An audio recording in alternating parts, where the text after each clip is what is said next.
जय माता की।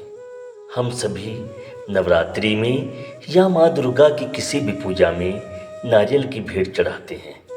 माँ दुर्गा को नारियल क्यों चढ़ाया जाता है, इसके पीछे एक कथा प्रचलित है। आइए आज हम आपको वह कथा बताते हैं। यह बात उन दिनों की है जब भारत में मुगल सम्राट अकबर का शासन था।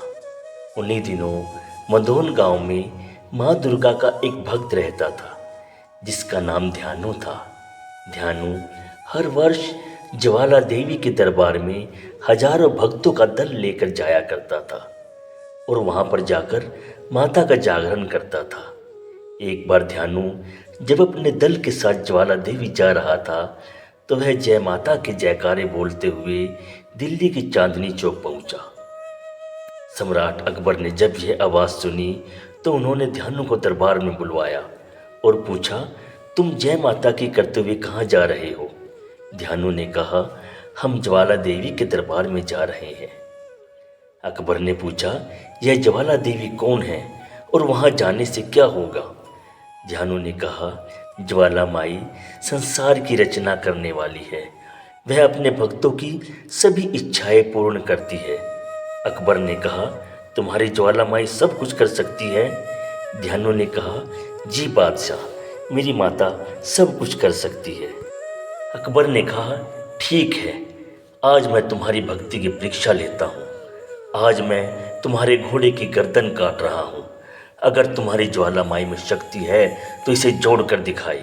और यह कहकर अकबर ने ध्यानु के घोड़े की गर्दन काट दी। ध्यानु ने कहा, आप मुझे 1 महीने का समय दें और तब तक मेरे घोड़े की गर्दन और धड़ को सुरक्षित रखवा दे और मुझे ज्वाला माँ के दरबार जाने की इजाज़त दे। अकबर ने स्वीकृति दे दी। ध्यानु सभी भक्तों के साथ ज्वाला माँ के दरबार में पहुँचा। वहाँ जाकर स्नान इत्यादि करके माँ की पूजा अर्चना की और सारी रात माँ का जागरण किया।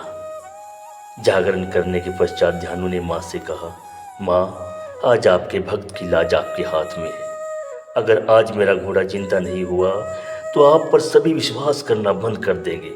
अगर आपने अपने भक्त की लाज नहीं बचाई तो आज मैं अपना शीश काट कर आपके चरणों में चढ़ा दूंगा। हे माँ, आप मुझे दर्शन दे, आप मुझे दर्शन दे, मेरी लाज बचाए। लेकिन जब माँ ने दर्शन नहीं दिए तो ध्यानु ने छेड़ा उठाया और अपना शीश काटकर माँ के चरणों में चढ़ा दिया। कहते हैं, एक पल की भी देरी किए बिना माँ ज्वाला वहाँ प्रकट हुई और ध्यानु के शीश को धड़ से जोड़ दिया और ध्यानु जिंदा हो गया। माँ ने कहा, ध्यानु जाओ, तुम्हारा घोड़ा भी जिंदा हो चुका है। ध्यानु हाथ जोड़कर माँ के चरणों में खड़ा हो गया।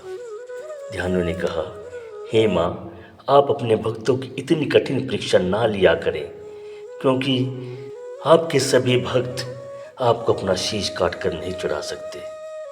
तब माँ ज्वाला ने ध्यानु से कहा, ठीक है ध्यानु, आज के बाद जो भी भक्त श्रद्धा से मुझे नारियल की भेंट चढ़ाएगा, मैं उसकी शीश रूपी भेंट स्वीकार करूंगी और अपने भक्तों की इच्छाएं पूर्ण करूंगी। तभी से माँ दुर्गा को नारियल की भेंट चढ़ाई जाती है। उधर दिल्ली में ध्यानु का घोड़ा माँ की कृपा से जिंदा हो गया।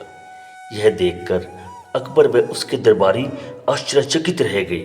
अकबर ने अपने दरबारियों को ज्वाला जी भेजा और जाकर कहा, देखो वहाँ पर क्या राज है।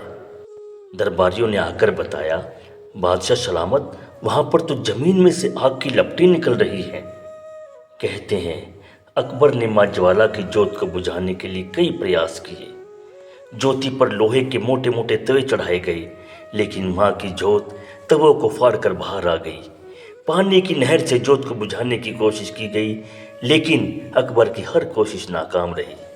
अंत में अकबर को अपनी भूल पर पश्चाताप हुआ और वह ज्वाला माता के लिए 1.25 मन सोने का छत्र लेकर दरबार में पहुंचा और माँ से कहा, हे माँ, मुझे क्षमा करें। देखिए, मैं आपके लिए 1.25 मन सोने का छत्र लेकर आया हूँ जो आज तक किसी ने नहीं चढ़ाया हो गया।